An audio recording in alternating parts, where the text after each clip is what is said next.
21 લોકોની શ્રદ્ધાંજલિ કાર્યક્રમ યોજાયો।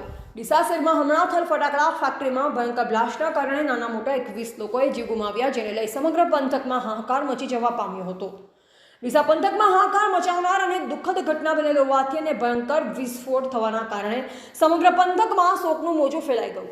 ત્યારે ફટાકડા ફેક્ટરીના થયેલ બ્લાસ્ટમાં 21 લોકોના જીવ ગુમાવનાર વ્યક્તિઓની ડીસા શહેર ખાતે આવેલ વિશ્વકર્મા મંદિર હોલ ખાતે ભારતીય જનતા પાર્ટીના કાર્યકર્તા અને હોદ્દેદારો, શહેર અને તાલુકાના નગરજનો ભેગા થઈ જીવ ગુમાવનાર લોકોને શ્રદ્ધાંજલિ આપવામાં આવી। આ કાર્યક્રમમાં મોટી સંખ્યામાં લોકો ઉપસ્થિત રહ્યા। ત્યારે ડીસાના ધારાસભ્ય પ્રવીણભાઈ માળી, પૂર્વ ધારાસભ્ય શશિકાંત પંડ્યા, વેરહાઉસિંગના પૂર્વ ચેરમેન મગનલાલ માળી, નગરપાલિકાના પ્રમુખ તથા ઉપપ્રમુખ તથા ડીસા શહેરના આગેવાનો, મહિલાઓ, અગ્રણીઓ, વેપારીઓ વગેરે મોટી સંખ્યામાં ઉપસ્થિત રહી મૃતકોની આત્માને શાંતિ મળે તે માટે પ્રાર્થના કરી અને પરિવારને સાંત્વના પાઠવી અને મૃતકોને સાચી શ્રદ્ધાંજલિ આપવામાં આવી હતી।